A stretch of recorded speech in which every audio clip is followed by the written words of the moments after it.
Hello, everybody. Okay, I had a technical difficulty, but I am back. I am back. I am live. This is a live video.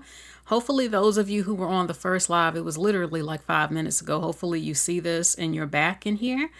There were 3 people, okay, and I'm checking my phone to see how many people are in here. Please get those likes up. Hey, Trinity Time Travel TV. How are you doing? And many more who are joining me tonight. Hold on. Oh no, I gotta change something. Wrong thumbnail is showing. So, okay, I'm gonna edit it while I'm in here. Hopefully I can do that. It's the wrong damn thumbnail. I don't think I can. I mean, I could leave it, but this is messed up. Okay, I guess I'll just change the thumbnail image when this video is over with. Okay, so please get those likes up when you come in. It's actually a thumbnail with Will Smith and Pastor Jamal Bryant's wife. Okay, so I'll just wait till this is over, then I'll change it. So hello, Monas, Tappy, Gardner, and many more. Okay, I hope that your Sunday is well so far. So let's jump into some things. There are some things that I was a little bit nervous to talk about it, but I am going to talk about it. You can already see it right here on the screen. Okay, we're going to get into Will Smith. Hold on. Will Smith has some allegations against him. Also, there's a man who is saying something about Afghan culture, Afghanistan, which is in the Middle East, and a lot of people are talking about it because it's something that people say is very prevalent in many countries where women are oppressed. Okay. It's sensitive. Some people are going to get pissed about it. So let's see. Sorry, y'all. I'm just a little off right now because I had a technical difficulty. This is my second live. Okay. So, okay, let's get into it. Let's talk about Will Smith. Will Smith's handsome self. You know, there have been a lot of things being said about Will Smith more recently. We've heard the rumors for years that Will Smith is bisexual. If he is, that is his business. If his partners know about it, if Jada knows about it, and many people also say that Jada is bisexual. And I think it's becoming more obvious a lot with certain pictures we've seen. We know that their ex-friend Bilal has been on Tasha K talking about Will Smith allegedly graping the guy, the young man from the show Empire, something Bashir, how he was on the show, then he was being mentored, disappeared, and now we see him online talking about getting his pussy busted open and crying out for help. And allegedly, Bilal says that Will Smith said that he had raped him and that August Alsina was sleeping with Jada and Will. Anything is possible, right? So now there is a guy who is saying that Will Smith SA'd him. That's what he's saying, and Will Smith hasn't really said anything. And some people might say, oh, well, are these allegations being made because, you know, Bilal came out saying all this, so let me take my opportunity to jump on it. Let's jump on it, you know, and let me say something about Will Smith. Look, one thing I can say is that, look, I like a lot of some celebrities and stuff, but I don't idolize them as to where I don't think they're above things. Like, I think everything is 50-50. You never know what somebody's doing in their home. You don't know what they're doing to people. I'm not going to say that it's not possible that Will Smith hasn't done anything. I don't know. I don't see it. But then again, you never know people like that. You never know what somebody's really into. Okay, so yes, again, there have been things about his sexuality being said, but now there's an SA case. Let's see a little bit more. Okay, a professional violinist is suing Will Smith and his company for SA, retaliation and wrongful termination. He got fired. As reported, Brian King Joseph filed a complaint against Will Smith and Trey Ball Studios management. The lawsuit says that he was grooming him and priming him for SA exploitation. Okay, after inviting him to join his global tour based on a true story in 2025. Okay, according to the complaint, he says that he experienced a traumatic series of events in March of this 2025 when he was on tour, I guess, with him. He alleges that he returned to his Las Vegas hotel room and discovered it had been entered in with forced entry. He also says that he's been threats of SA and violence, including a handwritten note that says, "Brian, I'll be back, just us," by a drawn heart, signed Stone F. I guess that must be Will Smith or something. I don't know. He also said he found items left behind in the room, including wipes, baby wipes, a beer bottle, a red backpack, and a bottle of HIV medication in another individual's name, in earning and hospital discharge paperwork belonging to a person unbeknownst to him. The complaint states that he feared that an unknown individual would soon return to his room to engage in sexual acts with him. As a result, he says that he suffered severe emotional distress, economic loss, harm, and other damages, including PTSD and other mental illnesses because of his termination. So he's saying that I guess he got fired. Will Smith is involved, but he's saying he saw HIV medication, but it was under a different name. So people are trying to say, oh, he's saying that Will Smith has HIV and has these medications and stuff. Then they're saying, oh, no, it's a different person who had the hospital visit, had the HIV medicine. Some people said, what if it's PrEP? What if it's PrEP to prevent HIV and not the actual HIV medication? I don't know. My thing is that I have noticed that whenever people allege or assume that a celebrity has HIV, everybody gets defensive because a lot of people are still ashamed of it. People say, oh, it's 2025, you can live with it, you can have medications. But as soon as you say you believe a celebrity has HIV, everybody gets mad because Brittany Murphy, I had said on a different platform, Brittany Murphy had passed away and her husband died damn near a month or two later from pneumonia, just like her. And P. Diddy and Kim Porter died of pneumonia. And everybody around Diddy passes away. Craig Mack died of AIDS in South Carolina. I believe G-Dep had the shit. I don't know for sure. Puff Daddy is rich. He has access to medicine if he has it to keep himself safe. Anyway, I said, what if Brittany Murphy had died of AIDS? And someone got so mad at me. And I'm like, look, pneumonia is something that a lot of people will say that they have when it's a symptom of it. Yes, you can get it from cancers and stuff, but a lot of people who pass away from pneumonia actually died of AIDS. Complications. A lot of times when celebrities pass away of it, they don't say that anymore. You saw it all throughout the 80s and 90s. All of a sudden, none of them get it. No, they do. They just die of complications from it. And whatever they die of is what the public will say. Oh, they died of cardiac arrest. Oh, they died of pneumonia. Yeah, a complication from AIDS. Okay, I'm not saying that Brittany Murphy had it. What I'm saying, it was possible. And then her husband drops dead like a month or two right after her with pneumonia. I'm like, they might have both just had AIDS. And when I say these type of things, people get so mad. I'm like, what makes you think that these celebrities are untouchable? Are they not human like other people? They sleep around all throughout Hollywood. A lot of them are gay and bisexual. So what the hell makes you think if the gay population has the highest amount of it, regular everyday people, what on earth makes you think these celebrities don't have it? And why is it such a crime to say they might have had it? Other people get it. Yes, there's medicine now that'll keep you alive. And if you don't get that medicine, you will pass. Or if you don't have a good immune system, the medicine still might not work. My thing is that everybody always thinks that, oh, they can't possibly have it. Oh, Eazy-E, that was a conspiracy. No, he was smucking a lot of women and possibly men. Dr. Dre allegedly bisexual, and he caught it. Not everything is a conspiracy that somebody's out to just get everybody. No, some people just catch it. And it doesn't matter if you're a whore or not, as they say. You can get it from one time from sleeping with somebody. Yes, the medicine today is way more better than what it was back in the day. My thing is that people act like these celebrities are untouchable when it comes to getting AIDS and HIV. Why do you think this? Do they not have smecks like other people?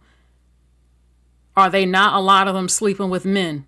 So, I don't get it. And for me to believe that, yeah, I believe Brittany Murphy might have had AIDS when she passed. I'm not saying it's 100% true, but why couldn't it be? What makes her different than any other person? Then her husband drops from it. Kim Porter passed away of pneumonia. How do we know P. Diddy ain't got it? Now, I know Cassie had a baby, but I'm just saying anything is possible. And if they did, I wouldn't look down on them or any other person, because nobody is untouchable. Okay? You don't have to be a so-called hoe and stuff just to get stuff. You don't. Okay? So, allegedly, he said that he's not alleged. He said he saw HIV medications, but he didn't say it was directly Will Smith's, but Will Smith might have it. Charlie Sheen, when he came out and publicly admitted he had it, he said, I know a lot of celebrities that got it. And he said, I'm never going to tell you who they are. Number one, he can get sued for HIPAA. And number three, it's just so sensitive. People don't want people to know. And I don't know. Maybe Will got it and maybe he don't got it. I mean, a lot of people look healthy who have it. And if he's been sleeping around with men, like they say, for a very long time, it's extremely possible. Okay. So let's see. Let's see more of this alleged, this guy who is saying that Will Smith is trying to get him SA'd and all this other stuff. Hey everybody, I just wanted to talk about something really important. Earlier this year, I was hired to be a performer on a major tour with somebody who is huge in the industry. So I was excited, proud of myself for getting the opportunity. Unfortunately, some things happened, and I can't get into the details of exactly what that was, because it's already a legal issue right now. But the reason why I'm speaking out about this is because getting fired or getting blamed or shamed or threatened or anything like that, simply for reporting sexual misconduct or safety threats at work, is not okay. And I know that there's a lot of other people out there who have been afraid to speak up, and I understand. And if that's you, I see you. And that's pretty much it. More updates to come soon. Thanks for listening. Leave a heart if you believe him. Leave a heart if you believe him. I don't know.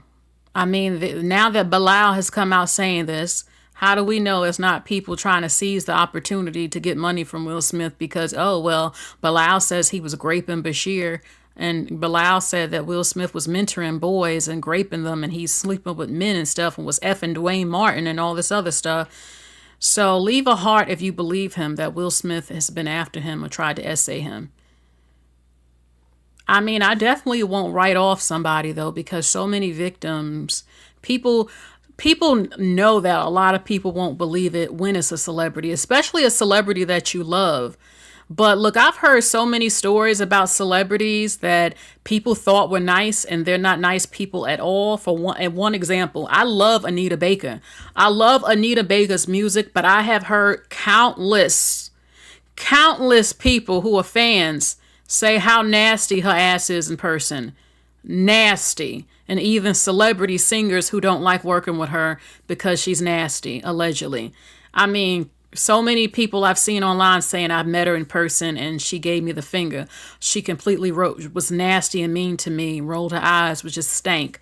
Anita Baker has a horrid reputation when it comes to her fans. So much that I definitely believe it's probably true. Patti LaBelle. I love Patty Pies. I love her music, but she has a stank ass attitude. Every time she's on TV, the way she talks to people, she stank. I don't even give a fuck how old she is. I would have a problem with the way she talks. Like, you ain't gonna talk to me like that, the way she talked to people on TV, Patti LaBelle. I ain't dealing with it. I don't give a F who you are. I don't care who a celebrity is. You will respect me. I ain't kissing your butt because you famous. I'm just not doing it. So I'm just saying. So those are two examples I can give of celebrities that people love, but stank, nasty attitudes. Kelly Price has allegedly a very stank attitude, but she was talking about black women and stuff. So those just a few names I can give. So far I got two hearts that came in that you believe him that Will Smith was trying to essay him. And speaking of Bilal and these allegations against Jada and Will and him allegedly beating Jada up because he caught her in bed with Mark Anthony and all this other stuff, I just stumbled on this clip real quick from a while back. For me, it was hard just waking up in the morning. If I could get to 4 o'clock, I was like, okay, you made it another day. Being able to have enough strength to just get up, get out of bed, put clothes on, get through your day, and let no one know that you're struggling. It is so hard. For me, now, I don't know all of the context, what they were talking about on this show, but when I saw this, it just hit me. It's just like overwhelmed me, like, this is something deep. Because we hear about, oh, Will allegedly beat Jada. Will been sleeping with men. Jada been sleeping with women. Things going on behind the scenes. Bilal coming out. And she says that it was hard to get up out of bed. How do I know she's not crying about reliving when Will beat the hell out of her and she couldn't come out to the public? And how hard it was not to leave him, and things just going on behind the scenes we don't know about, where she feels so depressed that she can't get up out this bed and go on with her life. I mean, just something hit me that this is something deeper than what she's telling this man on this podcast that's going on behind the scenes within her relationship. I don't know. It's just what I think. And speaking of, so-called HIV medications and what I said about P. Diddy possibly having it, I'm not sure. Okay, so if this whole HIV motion thing in Diddy's case is for real, we are not just talking about gossip anymore. We are talking about major fireworks. Because let's be real, if the motion says what we think it says, then baby, Diddy might as well have been handing out subpoenas and not party invites. That's a whole different genre of trouble. At this point, Diddy's house is less like a party and more like the world's worst escape room, where the prize is a court date and maybe some federal charges and a STD, allegedly. But for real, if that's the truth, it's going to have some serious consequences. We're talking about a legal mess, public health concerns, and a whole new level of a scandal. So what do you think? Is this about to be the plot twist of the year? Drop your thoughts down below, because this tea might just have turned into a whole legal series. Okay, so basically someone is alleging that they might have caught HIV at one of Diddy's parties or sleeping around with Diddy or something, and allegedly they're going to make him take an HIV test to get the public to get the truth if he really, if he has it or not. And hey Jamar, how you doing? And so yeah, I mean, I think it's very possible. People say that, oh, Kim Porter might have been poisoned, that he might have put something, like Sloan Bella had said, he might have put something in her inhaler or something like that. It's very possible, because Brittany Murphy and Ashton Kutcher were close with Diddy.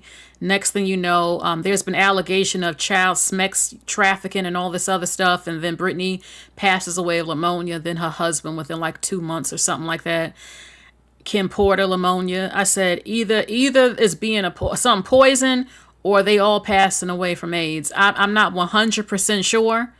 I said, well, what would make Diddy the main one always alive and everybody else dying around him? I said, money. Who's the richest one? Who's worth like $1 billion? Him. When you have that much money, like Magic Johnson, who hasn't passed away, you have access to the better medicine. Okay? So, I mean, look, people pass away from stuff every single day. There's literally thousands to 1 million ways to die here on earth. That just happens to be one of them if you don't have your medicine. I wouldn't treat anybody different. It happens. Things in life happens. You get cancer, sicknesses, diabetes, get AIDS, all types of stuff. The thing is, though, is that a lot of people, as much as people love to claim it's 2025, people still have a stigma towards it, because anytime I have hinted that perhaps a celebrity died of it, you should see how pissed people get with the quickness. How dare you assume or even hint that maybe Brittany Murphy had it? I think Prince might have had it, and Apollonia. I don't talk about it, but yeah, I think they both died the same year. Prince, I believe Prince slept with men. I don't give a damn what anybody says. Y'all can miss me with that steal your girlfriends and heels bullshit. I know a fucking gay man when I see one. He was nice looking and all that, but I think he was bisexual or full on gay. Get mad. I don't care. I don't publicly say this. I love some of his music, some of it. It's my opinion about him. And I think he might have had it. I never said that publicly in my life. I'm saying it today.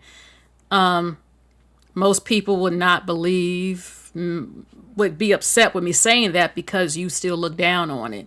You still see a stigma and a shame of people having it. That's why some people get offended. How dare you think he might have had it? Well, why can't I? Is he not human?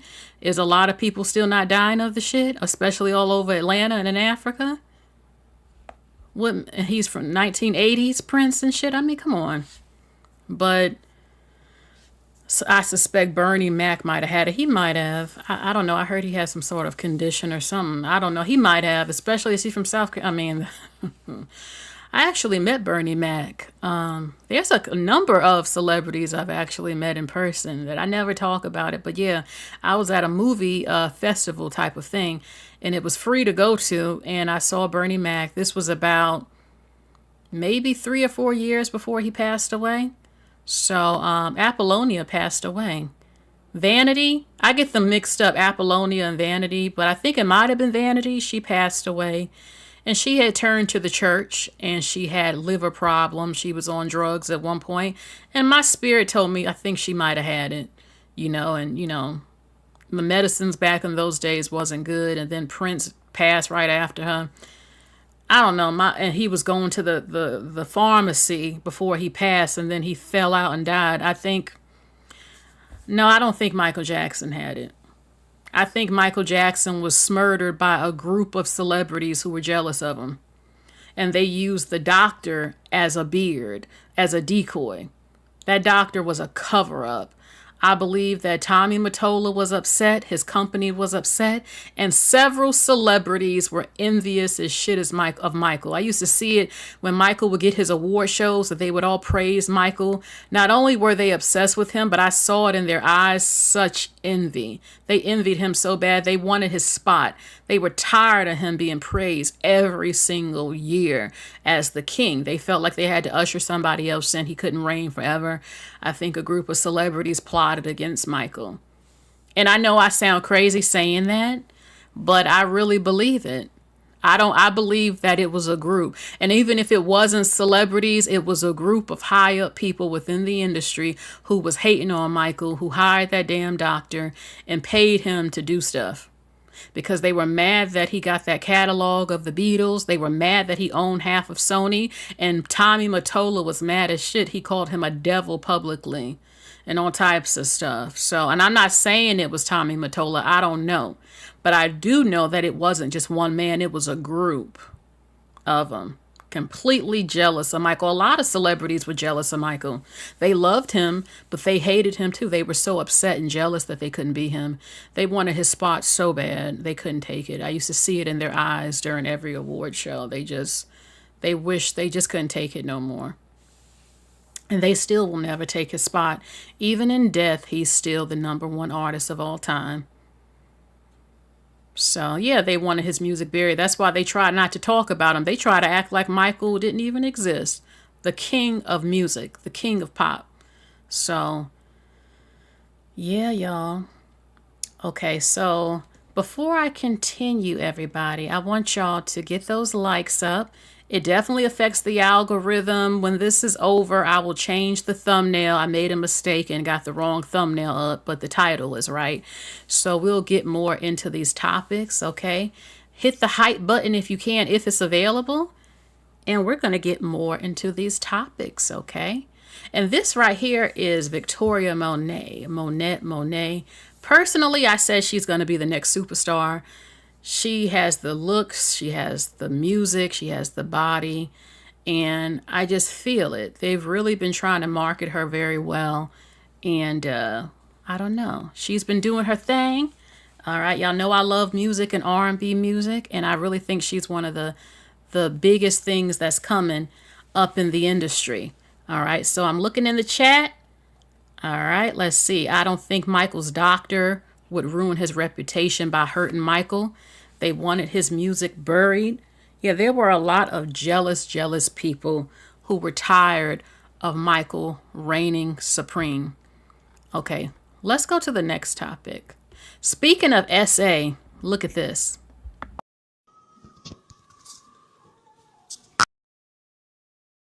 Tyler Perry's, he has another SA allegation.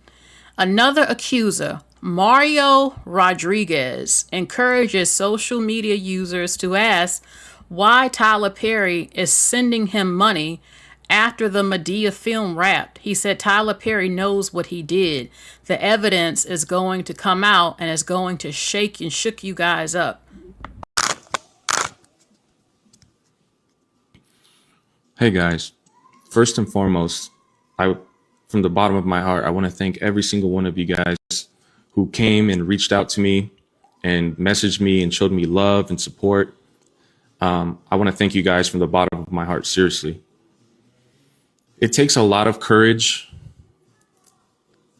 to move forward and put yourself out there like the way I did. But Tyler Perry knows what he did, man. He knows what he did. And the text messages that he released the other day, they prove that Perry was sending me money after Madea. The thing that you guys got to ask yourself is why? I'll give you guys more updates as soon as we get closer to the trial. The evidence that's going to come out is going to you guys. I want to thank you guys again. I appreciate all the love and support. And if you don't, I still appreciate it either way.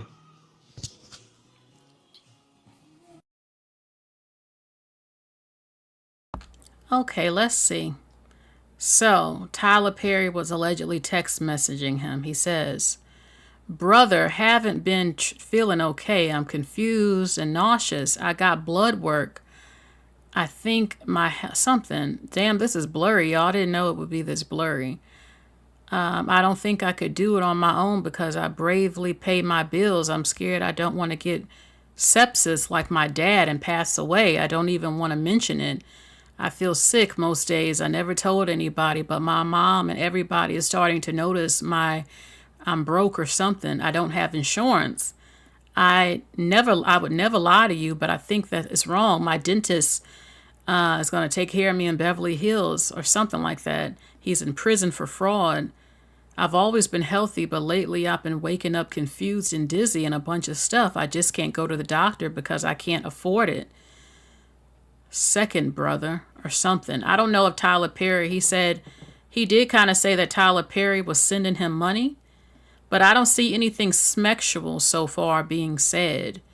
So, let's see. Just know that I love you and I thank you for everything. I appreciate you to the moon. You got my Mexican ass out of a lot of bad places, and I just want to thank you. I can't buy you anything, but I just want to tell you that your boy appreciates you more than anything. Straight from the heart, bro. Happy Thanksgiving, my friend. So basically, Tyler has sent him some money. He says that he was sick or whatever. Hello, everyone. Just checking in with you guys about the news that I mentioned a couple days ago. I wanted to talk to you guys a little bit about sexual assault and harassment and why the people stay silent. For a long time, guys, I didn't want to say anything, and I wanted to tell you guys why I didn't want to say anything. But when it happened to me, I felt ashamed. I was scared because of the judgment and the questions that people were going to start asking, almost like they were going to blame me for just being there. Well, I felt all of that, guys, when a very big director very seriously powerful person that everybody knows, invited me over to his house to talk about roles and upcoming things that he was writing. I was telling myself, like, man, like all of my dreams are coming true right now. Like my opportunities at my front door right now. So much excitement going through my body. And then, guys, it happens. You know, my boundaries were crossed. You feel like this person feels like they got power over you because of the situation and the opportunity that presented itself in front of you. And then and how fear can somewhat keep you quiet and keep you silent. Well, I stayed quiet for much too long. And I just want to say I'm really sorry, man, because if I would have spoken up sooner, I could have saved somebody that this probably happened to after me. I just want to say sorry for that, whoever that may be. It could have. You know, I'm wondering when he said I hope y'all could hear it good. My mic might have been on. When they say they're SA'd, did you get on your knees and suck him off? Did he stick his penis up your butt and make you bleed? Did he touch you? Did he make you jerk him off? Did you jerk him off? Like, what kind of SA is going on? Not saying any of it is right, of course, especially if he stuck his penis up him. I'm just wondering, I want more details. What exactly happened? And now he went over his house. My thing is, there are people who feel two ways about it. On one end, you're a victim because someone has more power than you want an opportunity. Then other people say, look, you're a grown man. You either choose to give up that asshole or you don't. Ain't nobody gonna make you bend over and get shoved up your butt crack, your butthole bleeding and tearing up and all that other stuff. Okay, you made a choice on that to get what you wanted. But then others, I feel like, well, if you have someone who's giving you an ultimatum, you either do it or I'm firing you or something.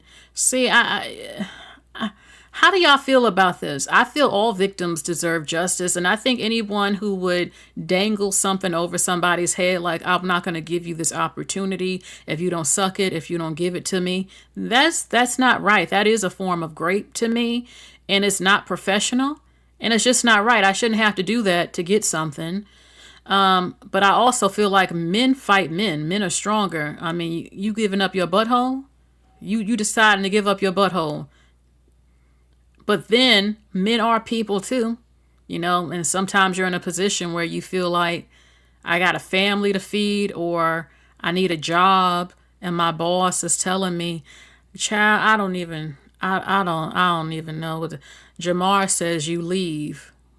Because if a man tell another man, get on your knees and suck it. You want this job? Suck it. You got a choice to make.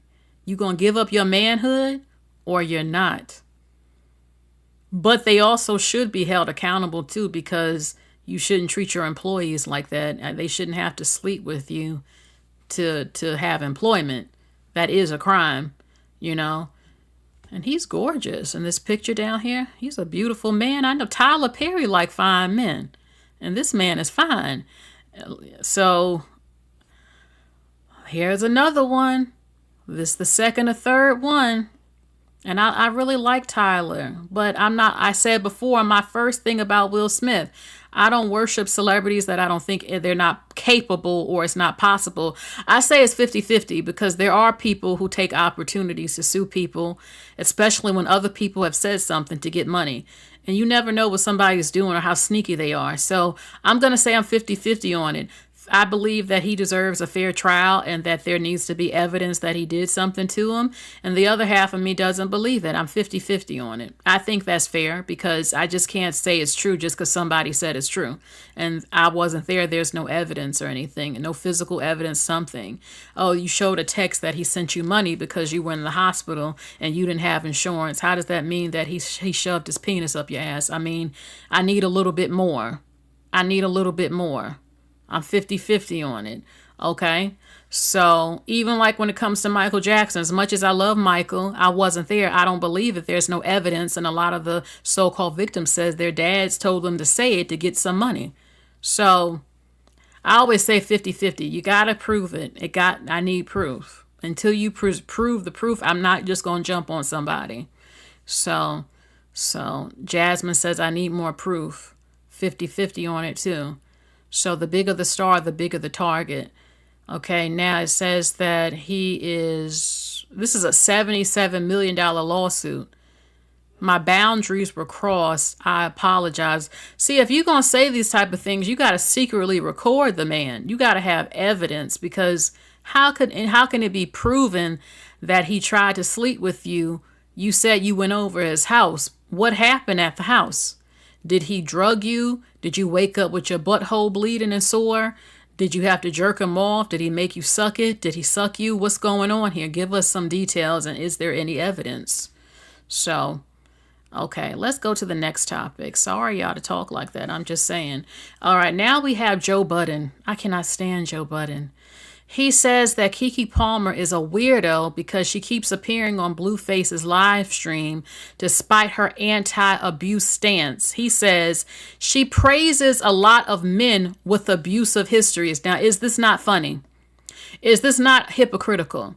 Joe Budden is saying that Keke Palmer, why do you keep going on a podcast with a man with a history of abusing women? And I agree, but Joe Budden is saying this. Joe Budden, I'm going to remind you of what Joe Budden did. I love your house, though. Thank you for welcoming me to your humble Kiki abode. loves my house. So how have you been? You've been out for a little while.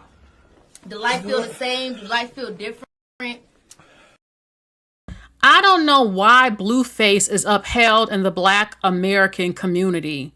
He talks about women like shit. He treats women like shit. He has face tattoos all over his face. He's a ghetto hood rat. He's like a Ike and Tina Turner with Krishan Rock, a crackhead. Why do you keep uplifting filthy people in our race as the dominant culture? What is it about him that's so fucking appealing? What is it? He can't rap like rappers from the 1990s. He was attractive without them tattoos. Now he's effed up his whole entire face. He disrespects women. He supports broken homes. Why do y'all like this dude?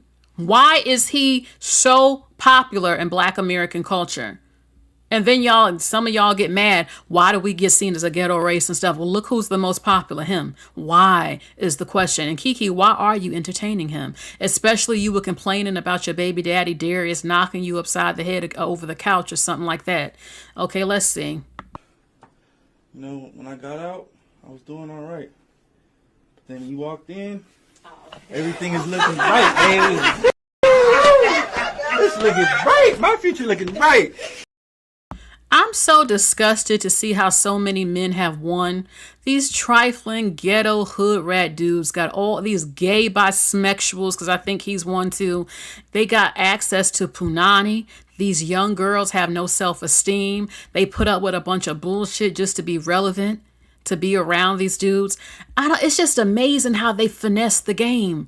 These gay bisexuals finesse the game. Like, yeah, these black girls so desperate, and these little white girls and biracials and Hispanics, they dying to have me. Yeah, y'all, I'm gonna make being ghetto and unsmart, make it cool, and I'm gonna share and pass them around and then talk about them for filth all over my rap songs and on podcasts, and they still gonna come on these shows to be around me. Y'all women out here losing bad. Y'all just fucking look bad.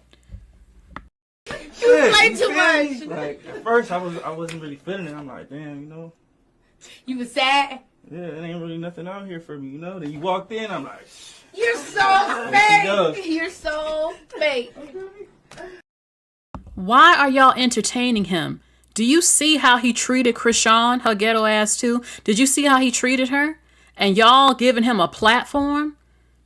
And then y'all talk about, I feel for Tina Turner and Ike. He is Ike and Tina Turner with Krishan. But anyway, Joe Budden is criticizing Keke Palmer for going on that show. Okay. But how is Joe Budden going to talk smack, baby? Joe Budden, did you not beat the brakes off of Esther Baxter and cause her to have a miscarriage? Because I recall her talking about that, how she lost the baby because you whooped her ass up real bad up in that house, stumping on her. And I remember how Joe Budden treated Sin Santana on VH1. He treated her like shit. So I find it very interesting how all of a sudden you have so much to say about a black woman supporting domestic violence men when you yourself beat the shit out of Esther Baxter. Oh, we didn't forget. So I really think once again you should really be quiet, Joe Budden, because I don't have any respect for you at all. You put your hands on women, and even if you didn't, but you did, but even if you didn't, you disrespected women, Sin Santana, all over VH1. You were a horrible father to that baby. Next. All right, a lot of people are upset. Pastor Jamal Bryant's wife, Carrie Akari, she has a lot of people in outrage because she wore this dress to a mayor's ball. Once again, why is it always so many black women out here looking like shit? Why do so many of y'all like to look like hoes so much? I'm not saying that there aren't any other races of women who aren't scandalous, but why do I always have to see so many of my beautiful black women embracing being scandalous? Now, I have to admit it's a beautiful damn dress, but you are a pastor's wife. You're a pastor's wife, okay? Now, it's beautiful. The part that stands out is the underwear part. It looks like drawers. You see it on the left? This is the first lady of a pastor. I could see this being worn at a New Orleans ball or something. Her body looks fucking fabulous. Her face is fabulous. I don't like the drawers section on that dress right here. So people are pissed off. They said this is not what a wife of a pastor should be wearing. It looks see-through. Leave a heart if you think she's scandalous for wearing this damn dress as a pastor's wife. That this is not appropriate. I don't like the underwear section part. That's the part. Let's see. Leave a heart if you think this is scandalous for a pastor's wife to wear. A lot of these pastors are fake as shit. I'm taking y'all to church right now. A lot of these damn pastors in America are so fucking phony. That's why a lot of people are not even Christian no more. A lot of them. You got a sprinkle of them who really are, but they don't get popular. The ones who are fake and phony get the mega churches, a lot of them. And the real ones are struggling to keep their damn churches open and everything like that. And a lot of these mega pastors, these first ladies and these mega pastors, all they want is money. They're not helping nobody, half of them. They're not fixing things in the so-called community. They're living in mansions and flying $75 million planes in these big old houses, but your congregation looks like shit. Their homes are suffering. Their kids keep having out-of-wedlock babies as teenagers, all types of stuff. A lot of them are fake. A lot of them. And they will be answering if they have to when the time comes. So I'm not saying all of them, but a number of them. It's disgusting. It ain't nothing worse than a scamming church person. I would take it very seriously. I'm not putting my hand on the Bible and talking about I'm representing the Bible and coming out here scamming people. Absolutely not. So this is another woman wearing the dress. So you can really see this is how the dress looks. Okay. Is this appropriate for the wife, first lady of a pastor of a church to wear to an event? First lady, pastor's wife. Honestly, no, it's not. Even though I do think it's beautiful, but for your position as a first lady pastor's wife, as cute and beautiful and sexy as it is, that's not appropriate for a wife of the pastor. No, it's just lace. It's lace and nude, the nude color that matches her skin tone. So it's not see-through. It just appears to look see-through, and that's the issue. Kiki says no. Okay, so I guess it's 50-50 on this. So the next thing that came out is that allegedly Black American women have the lowest birth rate in America of 2025, even though it didn't say Black American because they keep lumping us in with other women from different ethnicities who are racially Black. I'm assuming they're talking about Black American. Last year, 2025, they're saying that we had the lowest birth rate in America. And it's crazy the comments I saw where some people are concerned, some people are upset, and other people were celebrating it. They said, oh, the crime will go down. I guess they're not giving birth to Black guys, so the crime going to go down. Other people said, oh, this is feminism. The person who posted this said, oh, this is happening because of feminism. I'm like, does it not occur to people that Black girls don't want to be baby mamas no more? They're waking up and said, we don't want to give birth no more to being baby mamas and not married, and we're looking for quality men. Not hardly anybody said that in the comment section, that Black girls don't want to be baby mamas. Also, another factor is a lot of Black guys are not impregnating Black girls. They're going to other races and making babies with them, and not the Black girls. That also is a real thing too.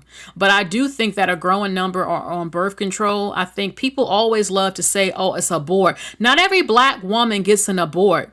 And it's just crazy to me because on one end, a number of people love to say, stop having out of wedlock kids. Stop having kids by men who won't marry you. Stop ruining the race with these kids everywhere. Then you don't have the kid. Why'd you do that?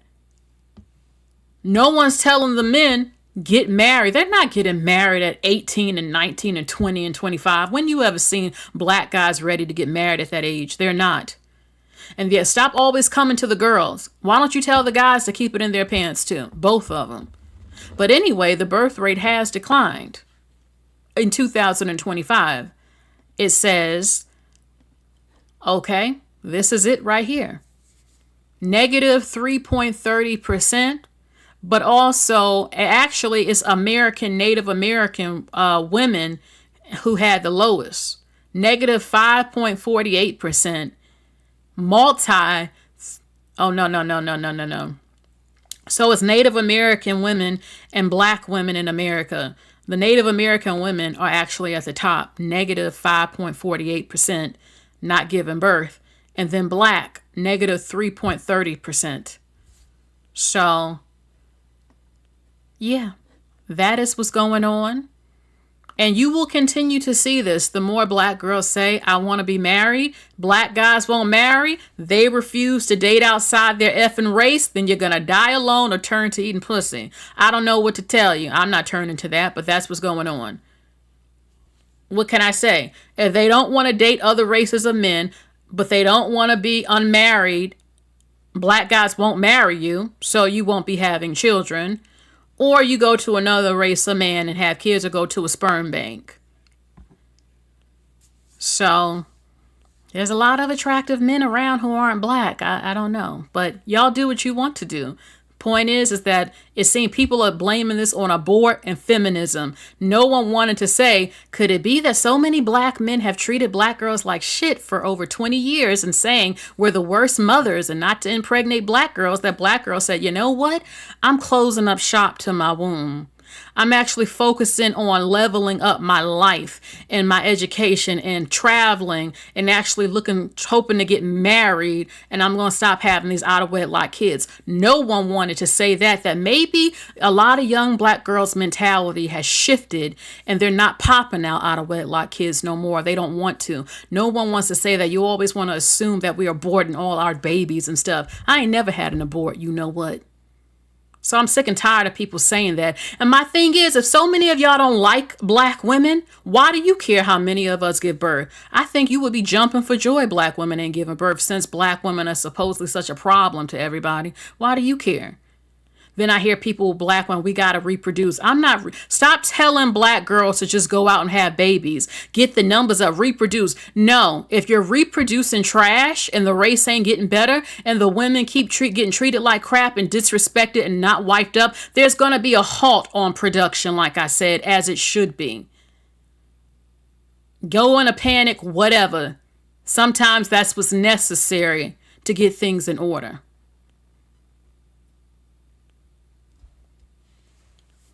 You know, they'll say you need to be married. Well, some of us don't end up married. Why you ain't got kids? Because I didn't end up married and I didn't want to bring my child in an effed up world. Do y'all not see this planet? Rent, inflation, race relations, the way women are treated. This is a slave planet. A lot of us are not looking, are not losing sleep if we didn't bring somebody here. My self-esteem is not wrapped up in birthing somebody. I actually love myself. I don't have to, I don't feel I must make someone to feel like I did something. Help the world, help children, help old people, help your friend that you love. There's a lot of fulfilling things to do on the planet. If you don't end up having kids, have some fur babies, help a shelter, do something. There's other ways, and live your life and be happy. Do you not see this world? I find it very crazy how people go into a panic about whether or not you birth someone into hell. I'm just saying. And I would be a great mama. Two Love says I love being a mother, and that's good. But I would have anxiety. Especially birthing. If I were to have a child with a black man, do you know the anxiety you have to have bringing daughters into this race? Who's she going to marry? Who's she going to have? Do you not see what's going on here? I mean, I wouldn't raise my daughter to just be race loyal if I had one, but it's just a mess.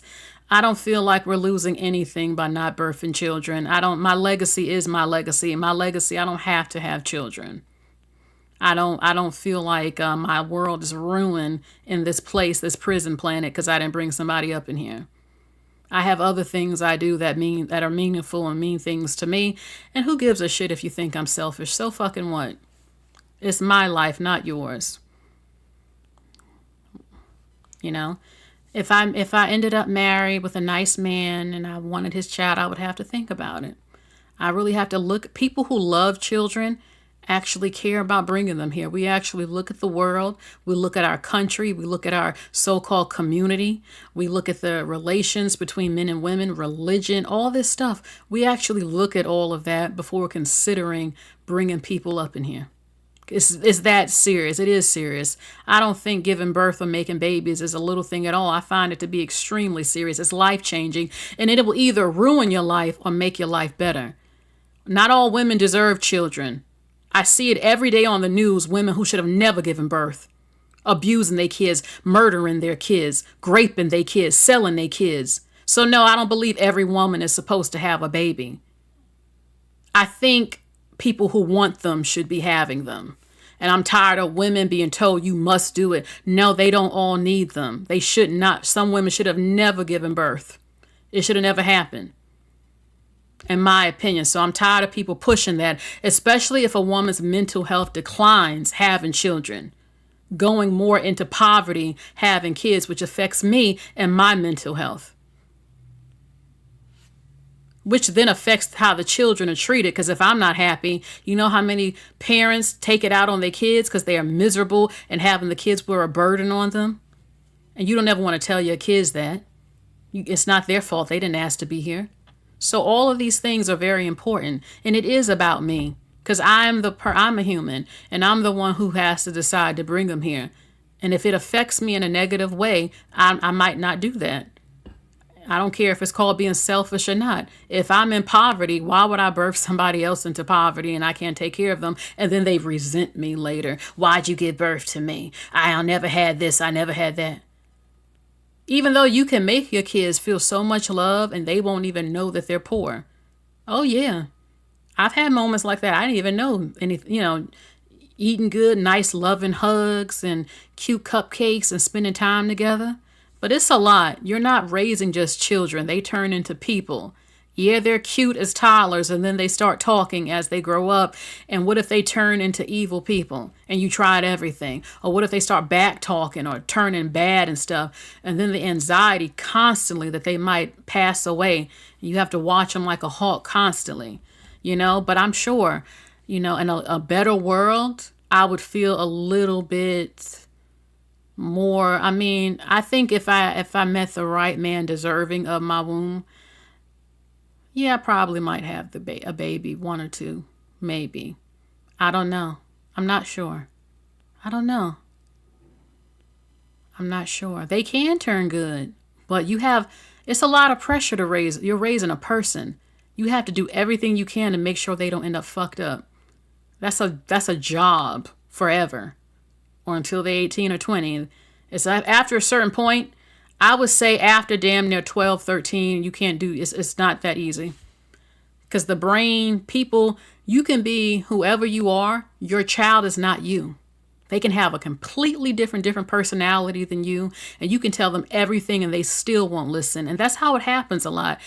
When you're in it, they have to go through it to learn certain stuff. It's just, and then you have the anxiety. Like, you can teach your daughter all about pregnancy and everything bad that can happen, and they still come home pregnant. You'll feel like I'll lose my damn mind if something like that happened. Might get out a belt and try to whoop them. I'm not even sure, to be real with you. I don't know what I would do. I'll have a fucking meltdown. So,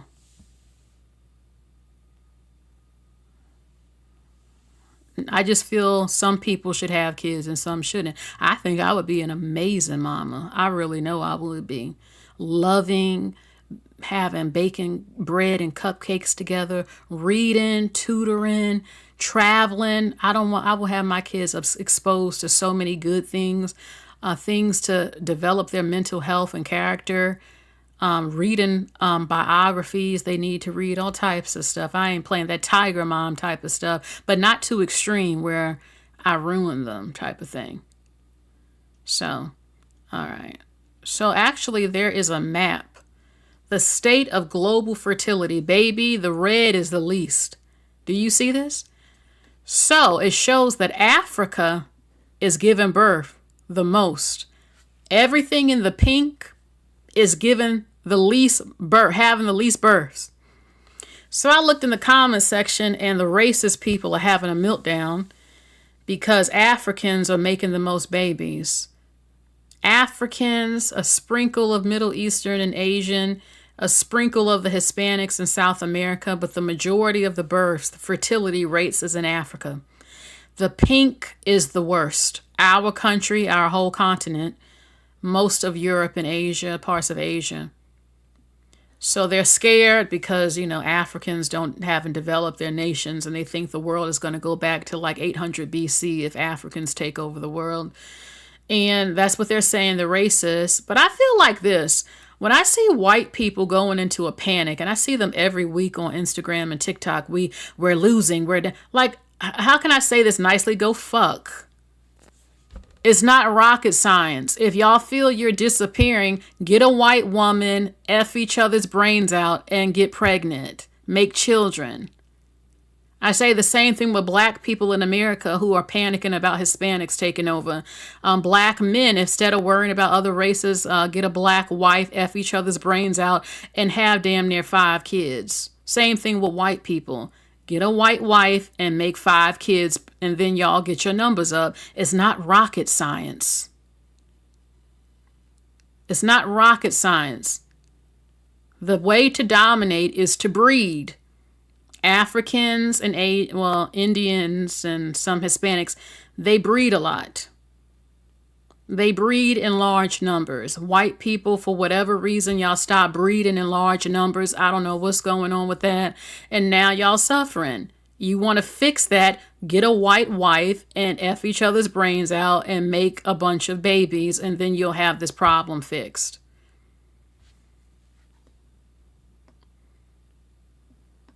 That's all the most I can say to that. I can understand some of their anxiety if people who are not white cannot develop, they cannot learn how to keep the world running because they're not skilled in it. Yeah, the world will fall apart. I know I ain't supposed to say it, but it's actually true. If they're not educated, if they don't know how to keep a sewer system running, how to build one, how to do engineering, how to do this and that, but also don't have racism and train people, let them come in your schools and learn and work together to keep the world afloat. And then the concern when it comes to cultural differences and religions, that if you're oppressing women and children and then that becomes the majority, yeah, you're going to have some problems. Because I see it. What's going on in London, baby, I know all about it. I see it London and Switzerland, and the grape cases going up, and the raping of the children, or trying to tell you what to wear in your own country because you come from a country where you can't show an ankle, and then you showing up in other people's countries trying to take over the country. Baby, I've been looking at it. I'm not saying that's the case everywhere, but it's definitely going down in England and in Switzerland from what I've been seeing. Speaking of that, I'll wait because this is a disturbing video. When it comes to what I just said, it's disturbing. And I wasn't going to talk about it, but my spirit said, I have to do it. I have to do it. I have to do it.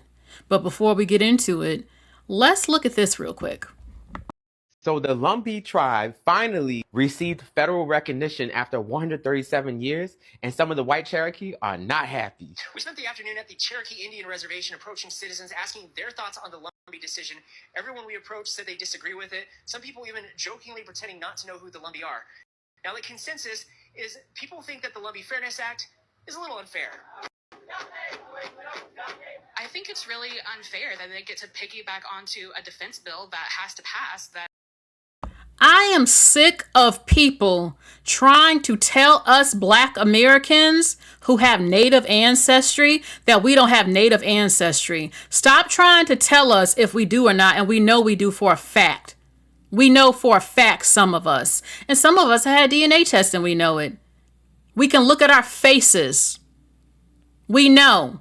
We know that some of our great grandmas and grandmas weren't lying, and we looked at their facial features and we know, yes, we know it's coming back the white blood, and we know that went down, but also a lot of Black Americans also have indigenous ancestry. I do as well. And I'm sick and tired of some people. There's a global conspiracy, or at least in America, people are trying not to let us have ties to this land. Baby, we ain't just from Africa, boo. We got the African, we got the Native, and we got the colonial white blood. So we got triple the fucking reason to have rights to this land, in my opinion. And I know some people like to say, I ain't mixed with no white, whatever. You can be in denial all you want to on it. I'm not going to argue about it. The point is, y'all going to stop playing with us. That is completely circumventing the established legal processes that every other sovereign nation has had to endure. Citizens of the Eastern Band of Cherokee Indians reacting to the news that the Lumbee Fairness Act passed in Congress. I think that the U.S. Congress and everybody. Half of them look white. Y'all, mostly, a lot of y'all natives, get mad if you want to. I ain't got nothing against all of y'all. I have met some Lumbee. My thing is that a lot of natives today, y'all are half white. Y'all got grape too.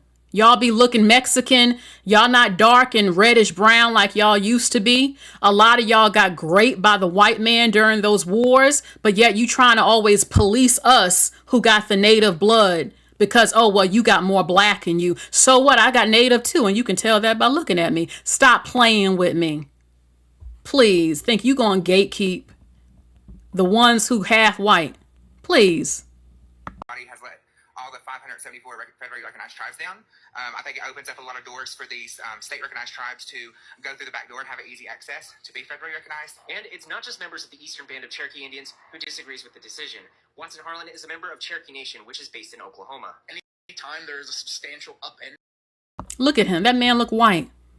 of tribal laws, it has almost always been used by the federal government and by state governments as a way to attack or disenfranchise other tribal governments. The reason why I'm saying the white Cherokee are mad, because Rebecca Nagel, who's Cherokee herself, said that the Cherokee Nation has adopted racism from their European ancestors. By 1850, half of all Cherokees were half white. By 1999, 90% of Cherokee were mostly white. On the other hand, thanks to Walter Plecker, he's got many people under the impression till this day that brown and darker complected American Indians are just Africans lying about being American Indian. And of course, many American Indians, like Chief Cook, were not happy. Because how dare you deny my heritage? You see, a lot of these Black American Indians were enslaved on their own land. Chief Cook's mother was a Bradby, and their family was enslaved for generations. Many of the Virginia tribes are now federally recognized, and some of the Virginia American Indians did absorb into the Lumbee Nation. For me to be able to call somebody Lumbee,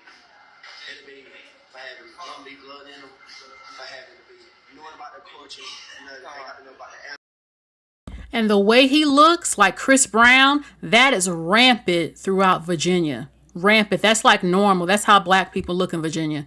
So that's like normal, but a lot have native ancestry. And you got all these people trying to tell us if we got some native or not. Like, who you think you are to tell us? Maintain your community ties and stuff. If it's just coming home at Christmas and from Mother's Day and Lumby homecoming and stuff like that, it's got to be some kind of way. I mean, this Heather Locklear thing, Heather Locklear ain't no alum. I don't care what nobody says. I don't care if her granddad or great-granddad, everybody was came from here. She's never lived as an alum. She's never. I've been involved with my culture since I was the age of 7 years old.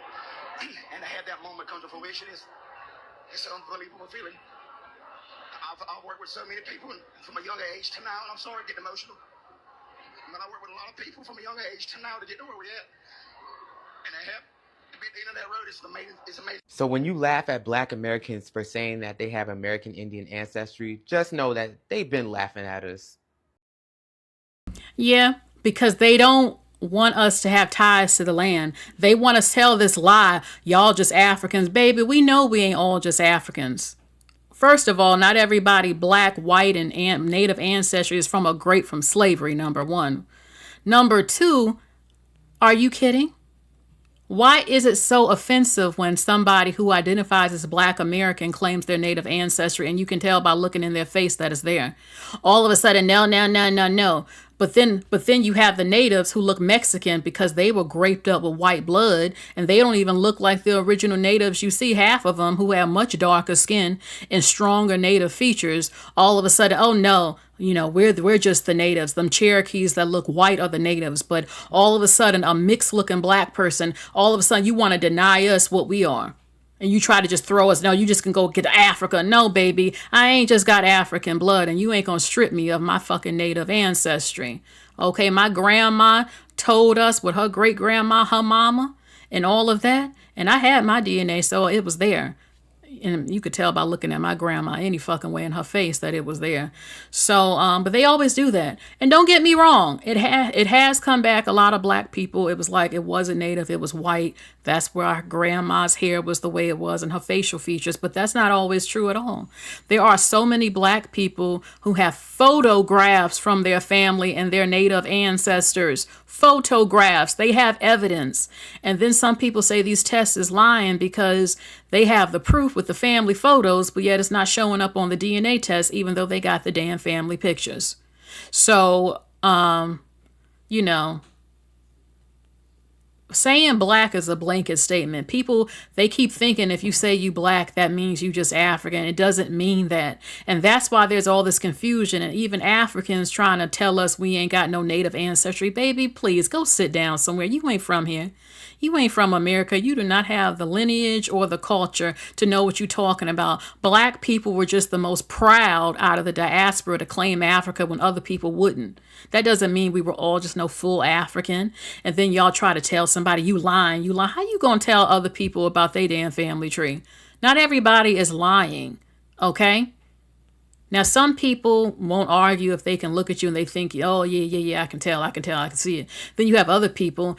Let me show you this woman. This woman is Native American. You can see it all in her facial features, but you'll have people who are Native, who are racist Cherokees and racist Africans in America who are so color struck that all they focus on is brown skin, but they're not looking at the facial features, even though Native Americans had brown and reddish brown skin. Then they'll say, oh, the hair. Well, we have mixed hair textures. No, it's not always bone straight because we got mixed the fuck up. Wake up.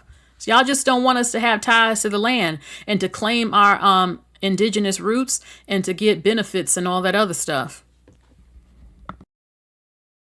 So I am Native American. I am Seminole. So we like live on the reservation, all that good stuff. I don't live on the reservation anymore.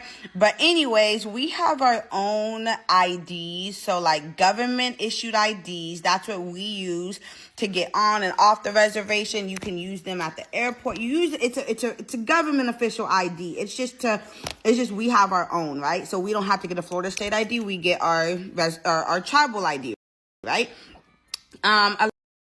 Now, there will be people who will try to argue with her. Now, some didn't, but you can look at her facial features and know and tell that it's there. Okay? I'm just saying. A lot of Native Americans, we do get mistaken for the Latina community, which is fine. Love y'all. But something that they just announced and put on our little, like announcement thing is we need to start carrying our tribal IDs because just in case ICE does any type of Yes, I can see the reddish undertone of her features and everything. And yes, the similarities to looking Latino is there between natives and Latinos. My thing is that a lot of natives got a little bit watered down from the grapes and they don't talk about it. That's why you have the mixtures and the different looks. I've seen other natives that literally look biracial. Okay? Now you can tell. You can see it in some of our features and some you can't all the time. But natives don't all look Mexican. No, they do not. Some of them look like a stereotypical biracial. I've seen them. Pickups, they can choose to. And I'm tired. Why is it when Chris Brown said he is native, people got pissed? Have you not seen his grandparents? He's from Virginia. That's very common. Aaliyah, no one has a problem with Aaliyah claiming her native ancestry. Chris Brown, all of a sudden, no, he's not just black, whatever that means to you. He has native ancestry. Get over it. Pick you up. So y'all need to make sure you got your ID on you so you don't get swooped up in their ICE pickups, right? Excuse me. If we were here before anybody. My ancestors was here before anybody. I don't think they would understand how crazy it would be to pick up a Native American in that. Like, we have to carry our tribal IDs because these assholes just want to swoop anybody up who looks remotely Latina. Yeah, giving Hitler, giving, it's definitely giving that. Like, now they're just going off appearances. Crazy. Because that's crazy. That's crazy. Like, even people, like, we were. Okay, she's kind of just mumbling on, but basically she's Native American. She's Seminole. I'm tired of this obsession with just the Cherokees. There's an obsession with Cherokees. I'm like, there's like other tribes besides Cherokee. You never heard of Blackfoot? Freaking James Brown, who definitely has strong Native features, was Blackfoot, his mother. So I'm just saying. Okay, and here's another woman. She's half indigenous. She's literally half Native and half Black American. Because people love to pretend that this doesn't exist in this country. And I'm happy to see more Black people. Like, I'm not one of those Black people that will completely deny So the Lumbee tribe. my African ancestry. No, I don't at all. And there are others who do, claiming that they're just 100% Native. No, I'm African, European, and Native American. That's what I am. As far as racially and ethnicities is different. But I'm happy to see more people claiming their roots. Okay, and it's pissing a lot of people off. People don't like Black people claiming their ethnicity and their heritage at all, and waking up and claiming what we already knew. A lot of people don't like it. Shit, because Black people was on that pro-Africa fight the power shit for so long that they honestly thought we identified as full-blooded Africans all the time, which a lot don't. Okay, speaking of immigration and all this other stuff, look at this. If you're kicking out Somalis, you have to kick out everyone else. Like, I'm gonna be honest, I'm speaking for all of my African brothers and sisters. If you kick Somalis out, you have to kick all of them out. If you don't stop that bullshit. What are y'all, If you're kicking out Somalis. So I was kind of quiet about it. We know that there's this big thing against the Somali American community of being deported. And now there are like I said, a lot of people are upset that Black Americans cannot be kicked out. They don't like it. They don't like Black Americans fully claiming their ethnicity and ties to this land. Okay, they don't like Black people acknowledging their Native ancestry. Oh my God, if you mention the white ancestry, they get mad, even Black people. But yeah. A lot feel like if we're getting kicked out, the black Americans have to go. It's like, no, black Americans are not immigrants. I don't know why people are not being taught this. I don't know what they think. They think black people just showed up in a boat and got enslaved in America or something. I don't know what they're being told, but they're like, no, if we have to go as the Somalians, then y'all have to go too. We ain't, no, black people, Americans ain't going nowhere because black Americans are not immigrants. Black Americans are not immigrants. Okay. Also, I was shocked at how many women and men of all races who were American were trying to defend Somali culture. Look, here's the thing. Not all Somalians are the same, but damn near 90% of their culture believes in child marriage. So how can you as an American woman agree to support a culture that believes in raping your daughter, your little girl, at 9 years old and 10? They also practice FGM. Over 90% of those girls' vaginas are cut up all the way off. No lips, no clitoris, sewn up shut, having a period through a straw, and being cut open with a razor blade or the man's penis on the wedding night. The most unimaginable pain you can imagine. That is their culture.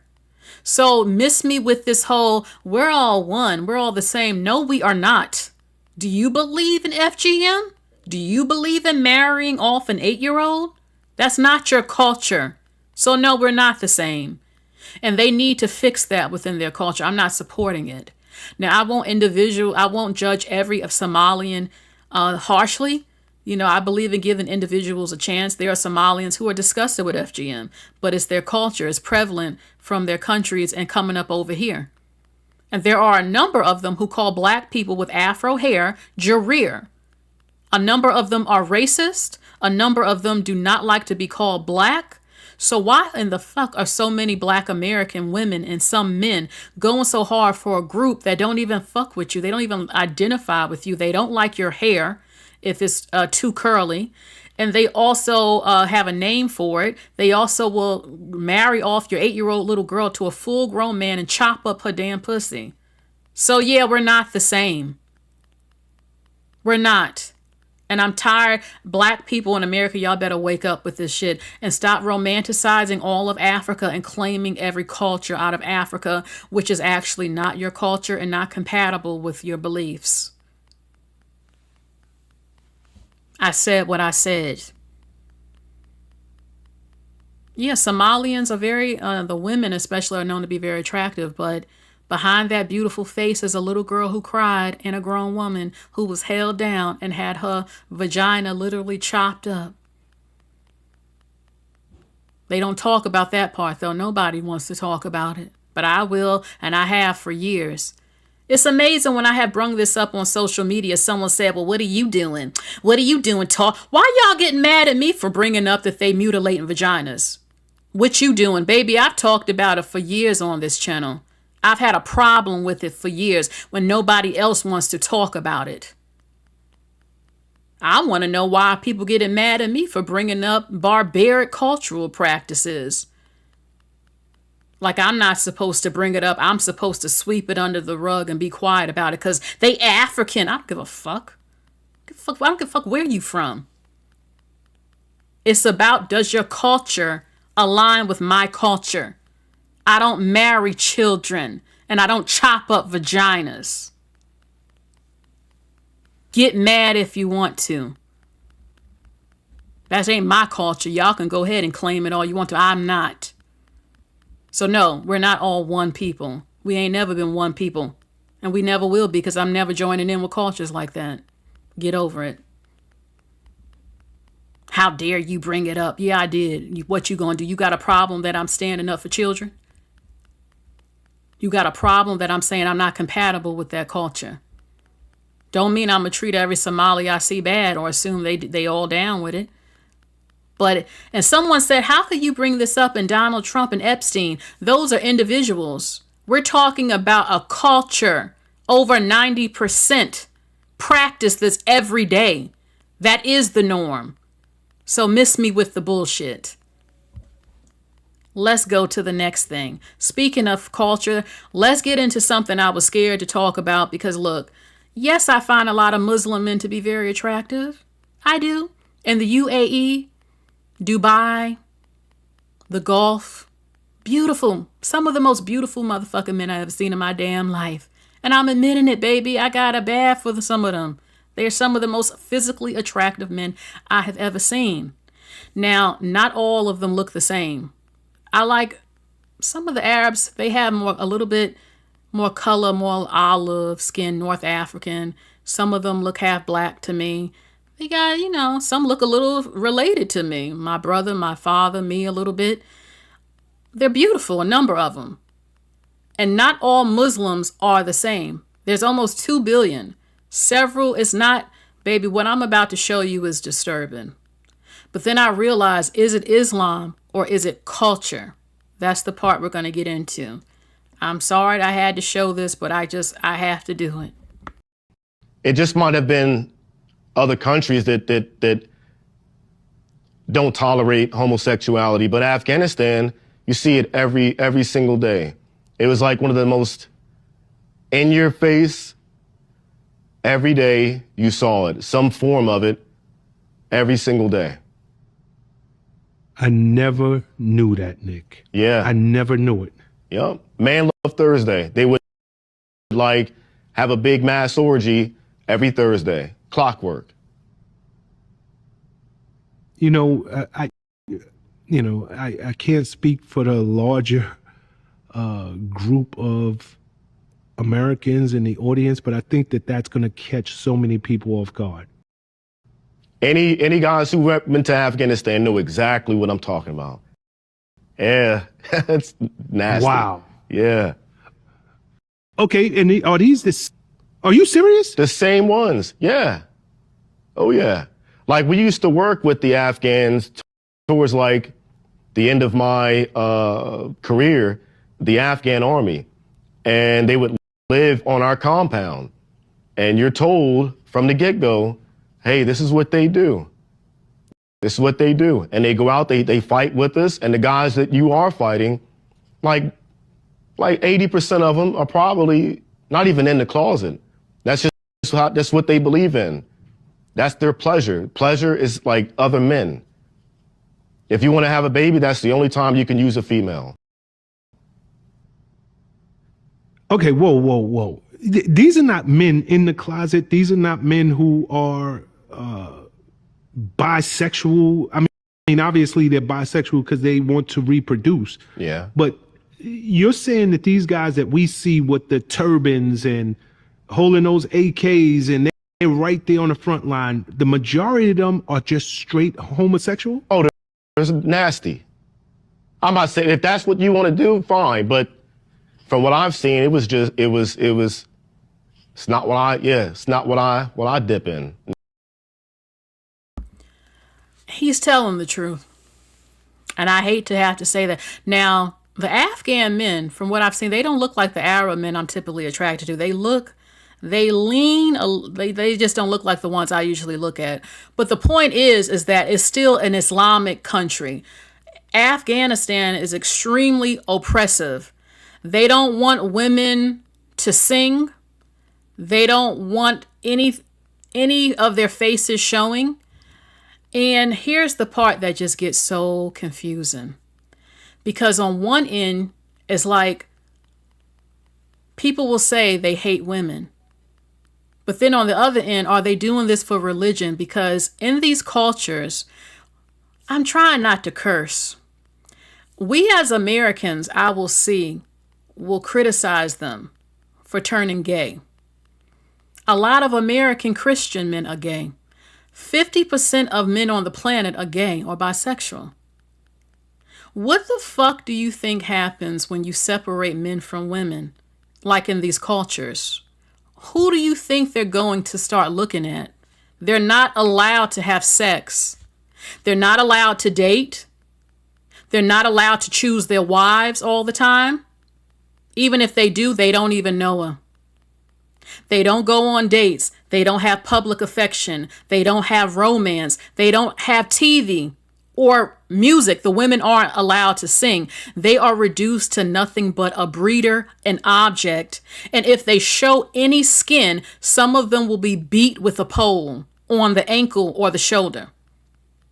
Because the men cannot control themselves, because in their natural nature, they get erections every 15 or 20 minutes. It doesn't matter if they're seeing sex on TV. Men in their natural nature are like animals. They have to have sex. What do you think happens when you don't allow men to have access? But on one end, your religion is telling you you can't have sex unless you're married. These men are sometimes go into their 20s and 30s without a woman. What do you think happened with the Catholic priest? They're not allowed to get married. They're not allowed to have sex. That's not natural. Then they end up looking at the boys because that's the closest thing around. Now, some of them are just gay. And others of them turn gay because they could not have a woman. You can't look at a woman. You can't hold hands. You can't go on a date. You can't go to side by side in school. What do you think happens to a boy during puberty and there's no girls around? Who do you think he's going to start looking at? Who do you think his penis is going to get erect for? There's no girls around.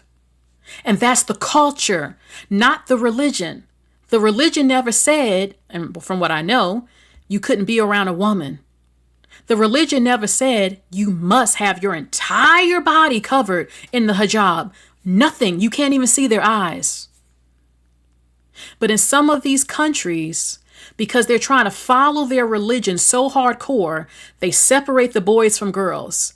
They can't deal with their lust in nature because they're men. And women lust too. But it's been forced out of them. The women can't say anything. They can't say, I don't want to be married at 8 years old. I'm not thinking about having a man on top of me at 8 or 9. I don't produce wetness and lubrication at 8 or 9 for a penis. I'm a child. They can't say anything because they can get an honor killing. It goes against the family's honor and the culture. They can't say anything because they're women and they don't have a right to say anything because they're nothing but a piece of property. And the men control everything. I'm about to show you something very disturbing. So I don't know. I'm disgusted by this. I'm not saying that this is all of Islam in every country, but no one is factoring in why this is happening. They think they're all just naturally gay. Half of them are, and some of them turn gay because they are being sexually repressed in these countries. What do you think would happen in America if men could no longer have sex with women? See, we're in a free country. Men get pussy every day. They go to a prostitute. They go on dates. Take away that freedom to date a girl, to choose your wife, to have sex, because you can go to jail in these countries if you have sex. You can't even rent out an apartment or a hotel with a woman. Take that away in America, and I guarantee you will see the same thing that you see in these other countries. Because men cannot go without pussy. It's not natural, and it's not natural for a woman not to have a dick. I'm sorry. Unless they're just straight up gay, we have urges and desires. But in the culture and in these religions, they keep saying you can't do it unless you're married. You really think that a man wants to just marry a woman he don't know and he ain't gonna think about other women? He ain't even know her. He just had to get married to her. She didn't know him. Never dated. You're with somebody you're not even physically attracted to. And you just have to do it because this is the family. This is the shame. This is the culture. And then on top of that, they think we got to do it because our God, our prophet, our God, even in Christianity, they said we can't have sex. So let's try to be the best we can be and separate. So maybe this will control our lust if we don't see them. And it's having the opposite effect and turning the young boys hitting puberty and the men, it's turning them gay because they're not around the opposite gender. And when puberty and all they see and they can't have sex or they have anal smacks. Baby, what do you think is going to happen if AIDS ends up in these places? I feel so sorry for the women and the children, Lord Jesus. And it made me think, why hasn't AIDS hit these places yet? I mean, the black woman got hit with it. You got all these fucking men in these countries that's hardcore patriarchy, hardcore oppression of women and to themselves, not dating, no PDA, nothing. Separate the boys from girls. And the guys are effing each other. Baby, they better pray that AIDS or HIV don't get up over there, because it's going to run rampant, and you know who's going to pay for it? Them innocent virgin girls they marry who don't have a say.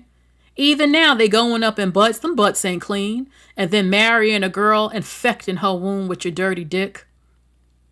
They don't have medicines in those countries. Nobody talks about. I feel for women.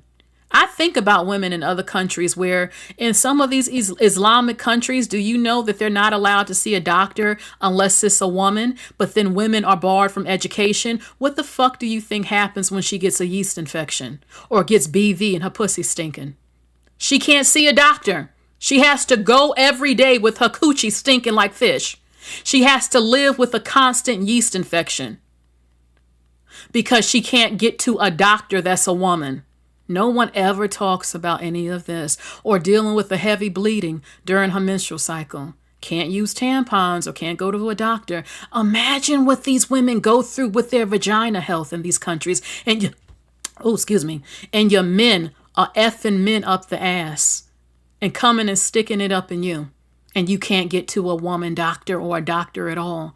Imagine what they go through. I'm taking it there today in this video. I got to do it.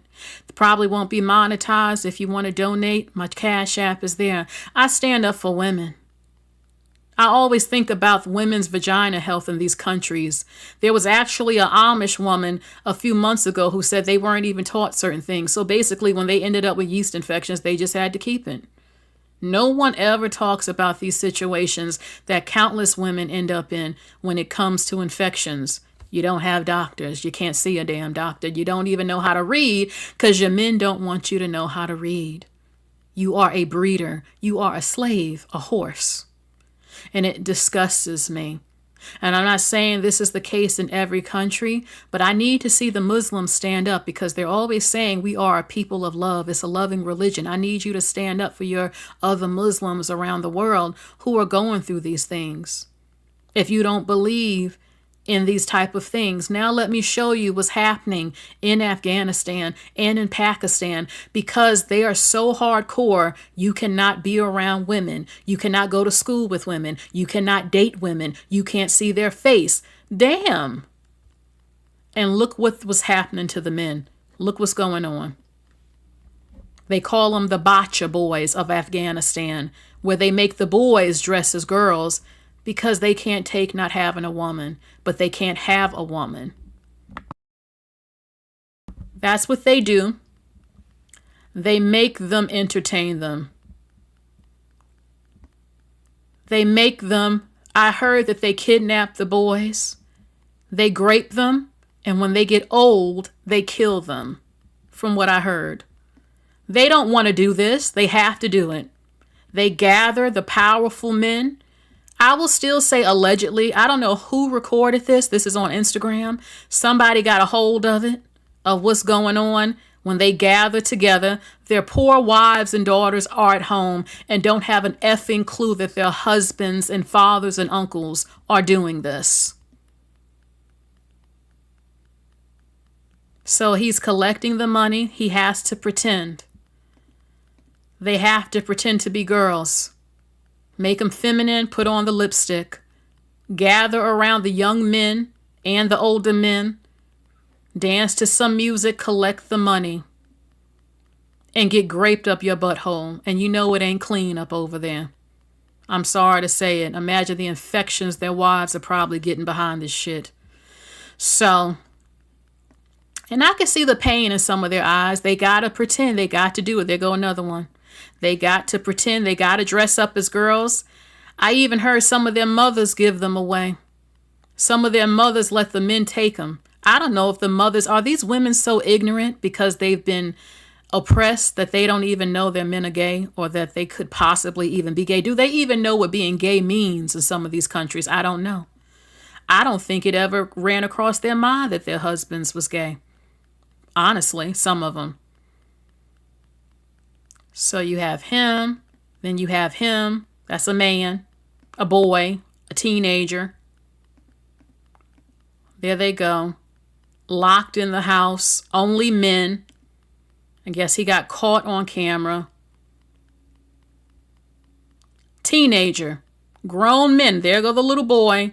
They got to dance for them and pretend to be girls because they're not allowed to be with women, even if they are. Some of them are just, in fact, gay. But this is the culture in Afghanistan. And it's killing me because I thought that Islam forbids homosexuality. Now, this is just one country. There are other Islamic countries where perhaps they don't do this at all. This is just one of them that I'm showing you. Because honestly, homosexual men are on every continent: Africa, Asia, the Middle East. So y'all can keep saying you don't want to see it. It's never disappearing. It's on the planet. I just pray to God HIV and AIDS don't get up over there, because those women are going to be dying of fucking AIDS because of this shit from these men.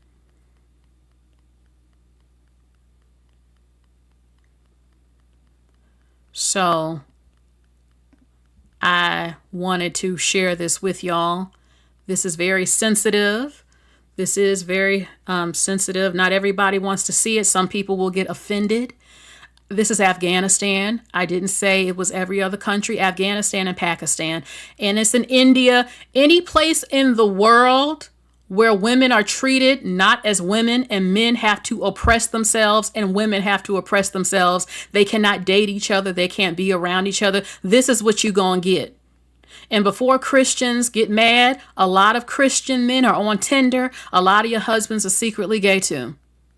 It's all over the place. It just gets worse when you oppress women. It gets even worse. Some of them were already gay and half of them turned gay. That's my opinion. Lord, help the boys who are being kidnapped and being forced to do this. Their buttholes ripped open and bleeding. HIV, everything. God help them. Is something going to happen? Is a plague going to be sent to these countries by God's wrath? I'm not quite sure what's going to happen with this. Lord, help them. Okay. Islam does not allow arranged marriage. That's culture. Okay. Culture versus religion.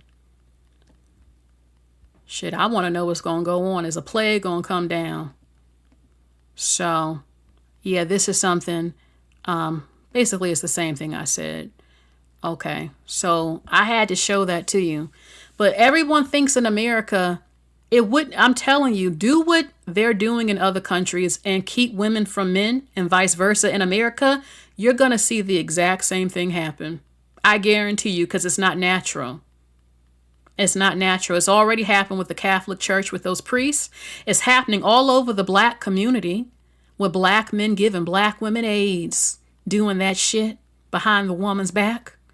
The white men on Tinder, the Hispanic men hooking up in the back. It's all over the place. Is God going to stand up for women and send a plague to these effing men and don't hurt us? What's going to happen? I'm not sure. So, Lord Jesus. Okay, so this is Matt Barnes, and we know that he was married to Beverly Johnson's daughter, Anasia Sims. They actually got married. Now, he cheated on her with damn near 10 women. He cheated on her, got caught with over like 10 women, you know? And hold on. I love when you go in on these taboo topics. Keep it up. Yeah, because I don't like the world pretending like we don't see what we see. And you can get scared. Sometimes people are scared to talk about it because other people who are of these cultures will get offended or they'll get really angry. But I find that most of the planet is full of shit. All these people of every religion on earth are full of shit in large numbers to me. And this video I just showed y'all proves it. They are so full of shit on a global scale, including over here. I can't take it. Okay? So, all right. They got married. She said yes and took him back after he cheated on her publicly with over like 10 women. So, let's see real quick with Matt Barnes. My actions, I literally just lost my family through being what you talked about, I was the strong provider. I wasn't there emotionally. I wasn't empathetic. I wasn't willing to share those emotions. And that was stuff that my ex would tell me, like, you're a wall. And then again, trying to dig back and understand and starting counseling that, like you said, little Matt from back then is still hurt and still trying to find his way, although grown Matt seems like he has a Look at Matt trying to make himself sound like some sort of victim. Baby, you cheated on her. You cheated on her with multiple women. I'm tired of these men trying to pretend like they are a victim or something. You have a beautiful woman at home, had your babies, and this is what you did. Matt, these are the lists. These are the women he cheated on her with. A Denver trip in 2024. One for 6 years he was with. Another one. That's the list. And the red of the women that she knows of that he was creeping on her with after and before she had his baby. And now she went and married him. All I have to say is that Matt is not going to stop cheating. I'm sorry. A lot of men don't. And a man with this type of history, you really think because you said I do, he's going to stay faithful to you? He was creeping with one woman for 6 years. He's not going to stay faithful. I mean, you can hope and pray about it. I highly doubt it.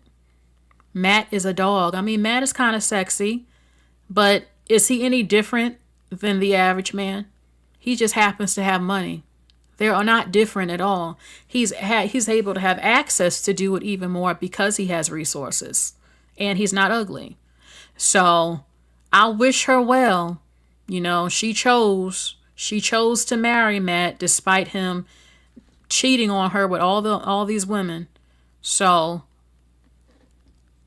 I hope everything works out for her. If a man doesn't pursue me the way that Kevin Costner pursued Whitney Houston, I don't want it. There's something so pure in knowing that Kevin Costner literally spent a year trying to get Whitney Houston to sign up for The Bodyguard. This man had to fight studio heads who wanted somebody completely different. They were looking for more of a Michelle Pfeiffer or Julia Roberts type. Essentially, Kevin thought that they didn't want to take the risk because she's black, but according to Kevin, he said there was no risk in his eyes. And he even said to them, "Don't you guys see she's the prettiest and the best for this role?" Whitney was very hesitant as well, as this was her first movie role, and she was nervous as to whether she could pull it off. But Kevin promised to take care of her on set, and he kept that promise. They grew a beautiful friendship that lasted for decades, with Kevin even calling Whitney his one true love. Kevin has maintained that this was a platonic love and he had so much respect for her. But to me, seeing the way he always looked at her and how he spoke about her at her funeral, I really feel like she was the one that got away for him. And even though I'm sad that they never got to be together, having this love, even in a platonic form, is so special. I don't think it was platonic at all. I think her and Kevin had a relationship. And I think because interracial dating was not, it was seen as taboo even more back then for a black woman. I think that they kept it under wraps. I think they had a relationship. Briefly. Leave a heart if you agree with me. Leave a heart if you believe that Kevin and Whitney Houston had a relationship behind the scenes. Leave a heart if you believe it, because I believe it. I do.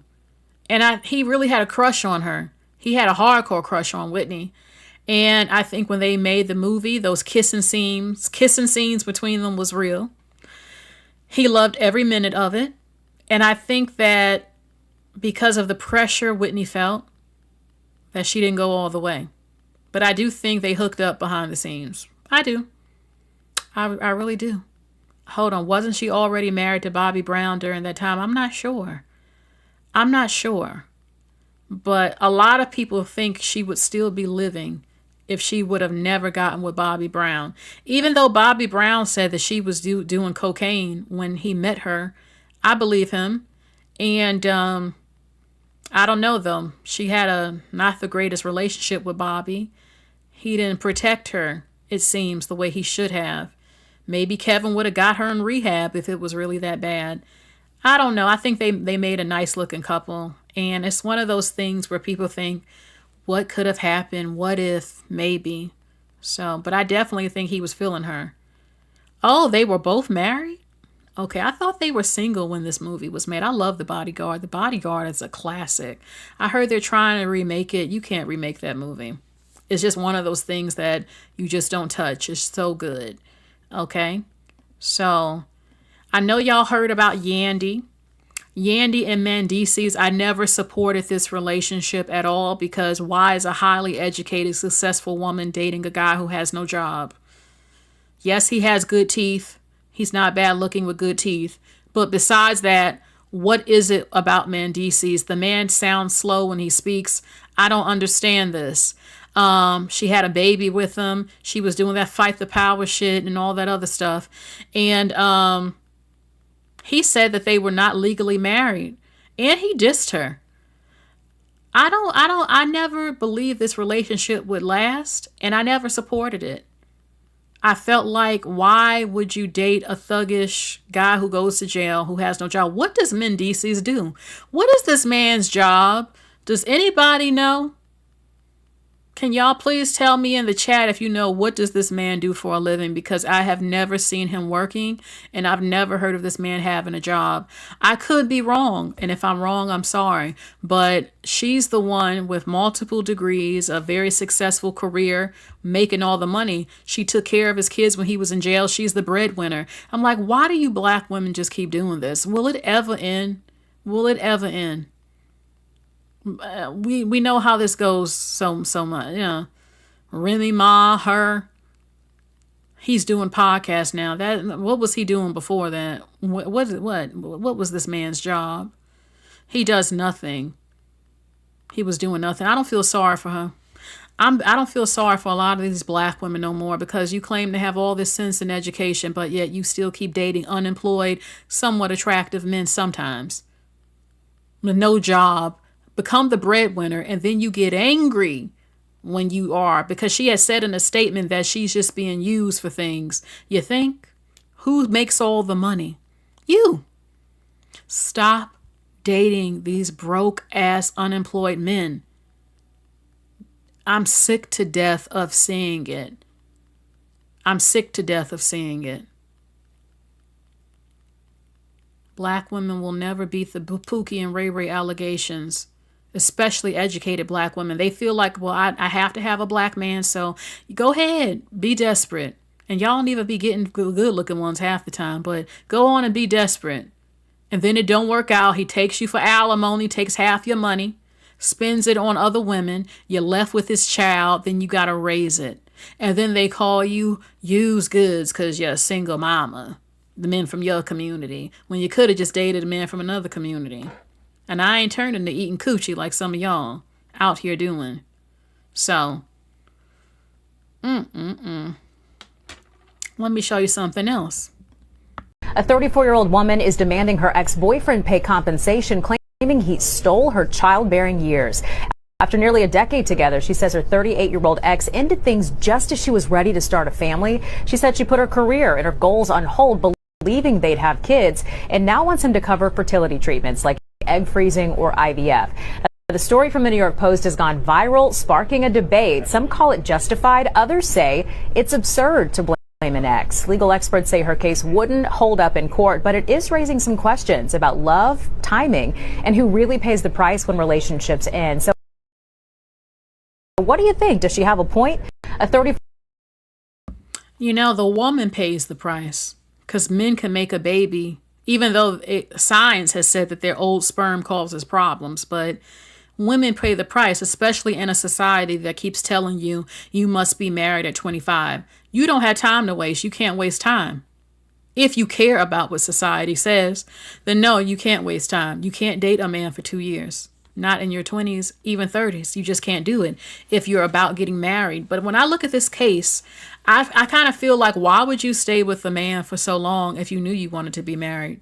If you wanted to be married with kids, I also will look at you. Why the fuck would you waste years on a dude? You're supposed to leave that man at least within 6 months to a year. Some say 6 months. A lot of men have said, I know if I want to get married within 6 months. You need to have a time. Don't make him aware of it. Don't tell him he's being watched and timed. Sit back and wait. And after that 6-month or 7-month or 8th-month mark hit, and that man ain't hint to marriage, or he hasn't done anything indicating marriage, time to walk away. And it could be dangerous for a woman. So many men are taking our lives because they can't stand us leaving. We see it every single week in the news. A woman has been killed because she wanted to break something off with a man. They can't take it, especially when you're the breadwinner. He has nowhere to go, nowhere to stay, and they lose their shit. A number of them. It can be dangerous. You have to let men know. A lot say, look, you need to let these men know ahead of time. I'm dating for marriage. I'm not playing. I ain't got time. I'm not playing with you. I'm not going to bring it up. I'm dating for marriage. Are you dating other men? You talking to other dudes? You dating? You talking to other men? You dating? Yes, I'm dating. I'm dating for marriage. I'm dating with intention. Yes, I'm dating. I don't even have to say all that. I mean, look, I'm from a generation where women are afraid to date multiple men at one time for a lot of reasons. The attachments, the assumptions that, oh, you must be sleeping with them, or juggling and all this stuff, or it's just, you see that more promoted now. Like, you don't have to put your eggs in one basket when trying to date to get married. But if a man says, are you talking to other men? I can just say, I'm dating. I'm dating other men. I am dating. I'm dating. And if he says something, I'm like, well, you're not my official boyfriend. You what can you say to me? You're not my man. You're not my man. We haven't even really dated much. We have no emotional attachment. You're not my man. I remember, this was a long time ago. It was a guy who I was cool with. I mean, this was a long time ago. I don't even know if this counts because this was a high school, but he gave me a ride, but I didn't know he was really interested. And I had mentioned something. I had got a ride or some, I don't know what it was, some man I was talking to, and he snapped on me. And I said, you ain't my man. I had to tell him, like, who are you to talk to me like this? We're not dating. I didn't even know you was feeling me like that. It's not like we even went on an official date. You had gave me a ride before, but you know, we're not in an official romantic relationship. You ain't indicate shit. Even if you did, you ain't my man. Like, I don't like men who overstep. Like, I'm not your girlfriend. Like, don't call me baby and certain stuff talking to you immediately. You don't get that right to talk to me like that. Yet I'm not your girlfriend. I take cute little nicknames very serious. Like, only my man get to call me certain stuff. You can't be talking to me a certain way. You ain't earned that right yet. You're not my man. We ain't emotionally attached like that yet for you to be talking to me a certain way. I'm not ready for that. You're not my man yet. I'm not feeling you like that yet. You know? So, but yeah, if you're talking to a guy, this woman is upset, you wasted years. You are just as responsible as that man, because you should have cut his ass off when you knew it wasn't going nowhere. When you knew it wasn't going nowhere. Okay? So speaking of dating, I had to share this. This shocked the crap out of me. Tashina Arnold dated Brian Austin Green. Brian Austin Green was fine. Brian Austin Green was that guy. We know that. He was that guy. I'm like, are you what? I never in my life would have thought that Tashina dated him from 90210. He was in a Lifetime movie I love with Tiffany Amber Thiessen. And I'm like, what? Tashina went on a date with Brian Austin Green? This was like crazy for me to hear. Too close. I'll shit where I eat, boo-boo. Not me. That's hilarious. You've been in this business all the time. You never fucked around with it. I dated. Well, I did say I did. The actor that I dated. Yeah. And the one white guy that I dated. You dated a white guy? I sure did. That's good. How was that? It was nice. But he was different. You know? It was that. But I told him, I said, the reason why I'm not, we've come to the end of our road because I know I see you dating all these black women. Now you're dating me.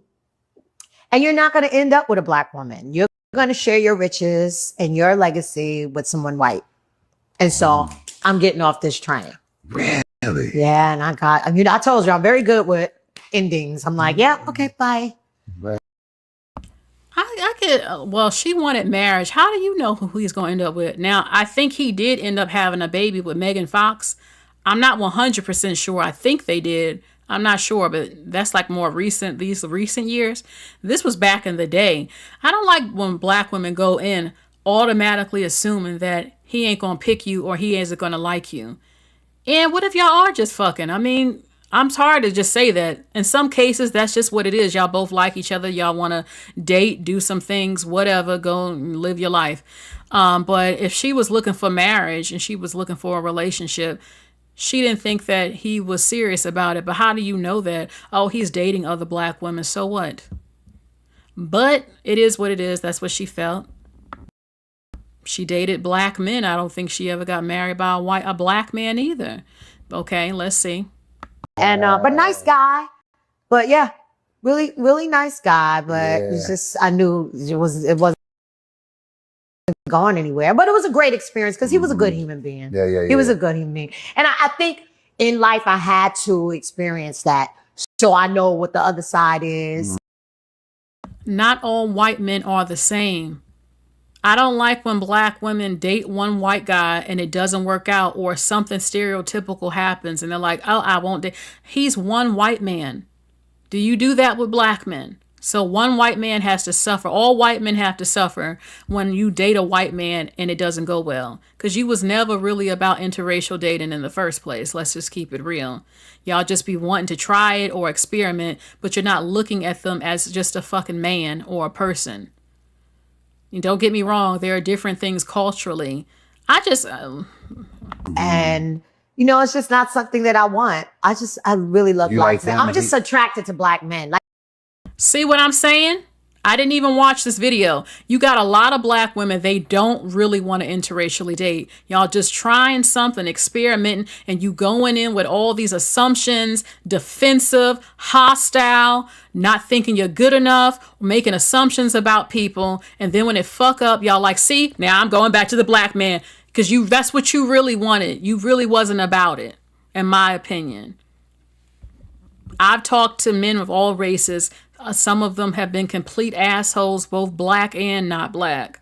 So I just date who I want to date and who I like and who's attracted to me and who I'm attracted to too. I don't have a type. Well, I have a strong type. I do. But I've dated different types who are all very good looking. So, but it takes more than his looks. It's a lot of other shit besides how he looks. Like that's my natural. It comes down to everything. The pheromones, the smell, and everything. The everything. You like him and he liked you. We liked each other, but he pursued me. He actually took me on a date we did the red carpet. Like, they asked me to. I was like, what? I can just picture you going. And this is in the Hyatt Martin too. Yeah, I was like, what? But he was good.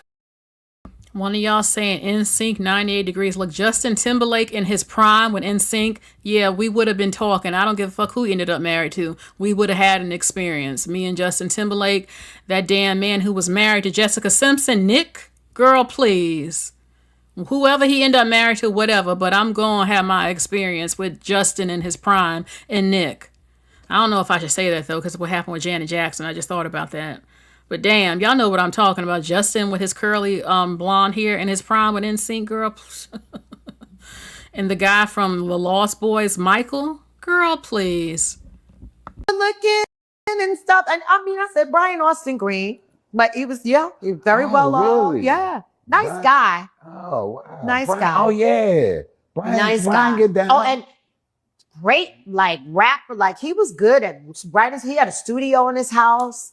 Oh, wow. He, and that was another thing that attracted me to him. He was very musically inclined. His dad is a jazz musician and stuff. Yeah. So there was a lot of commonality there. That's what's up. But he was like the only actor and white guy that I ever dated. That's what's up. I gave it a shot. Yeah.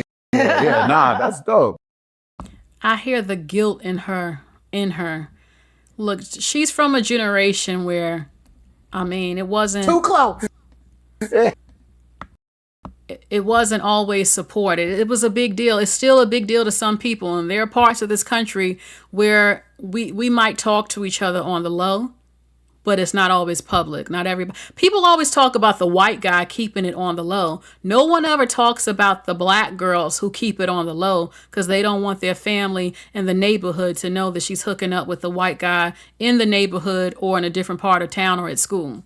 That happens too because you still have people who care about the judgment of friends and family, or you live in a hostile town. Every state you go to, there are black and white guys that like each other. Oh, yes, it is.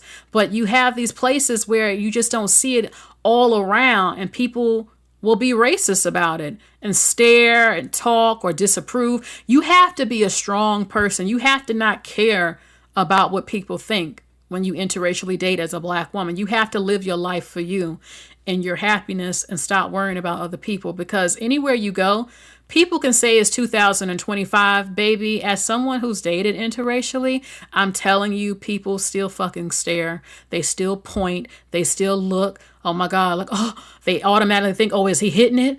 Oh, he can't handle that. Oh shit. You with him? Especially if they don't think you ugly. They're like, why you ain't with a black? Because I like different types of men. You know, are they judging, or the white women get jealous, or other races of women that's not even white be getting jealous? It's crazy. So, and the black men be staring like they ready to gut you. Like, motherfucker. I don't care what they be saying online. Them black men be staring, be looking angry like, bitch, what the fuck? What you doing with him? No. Nah, I know she ain't. I know she ain't with him. That's the looks they be giving, like, oh. But y'all out here with every other race, so ain't nobody trying to hear that bullshit. So, I mean, you have a growing number of people who are accepting it more. But you still have a lot of people, especially where the black man is the main one and not the black woman. When they see it, it's just different because it's always a black man and a white woman, not the black woman and the white man. But I'm telling you, y'all don't know. This ain't as new as you think it is, baby. I'm a millennial, and they was after me when I was in middle school and high school, and some did date during that time. We like each other, some of us. Y'all just don't be hearing about it because we don't go around telling all of y'all. Y'all don't know, some of y'all out here. Because we don't go around boasting and bragging and telling the whole fucking world, you know, our crushes, or we crushing on each other, or we talking on the low. You don't always hear about it. But it's changing, though, because you see a lot more black women getting married now interracially. So it's not the same numbers as black men, and this is not a competition. But yeah, Brian Austin Green was fine. He still looked good. He's aged pretty well. And he was that guy. I didn't even know he was dating multiple black women. So, okay, one last thing that I want to show you is some good news is that a black woman, her fantasy box is the #1 feminine hygiene product on TikTok. The TikTok shop, you know how much money people make on TikTok shop?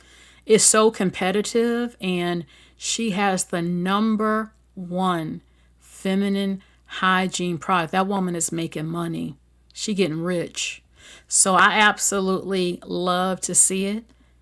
It says that, hold on. Have you heard of her fantasy box? The plant-based doctor-backed hygiene brand. A doctor.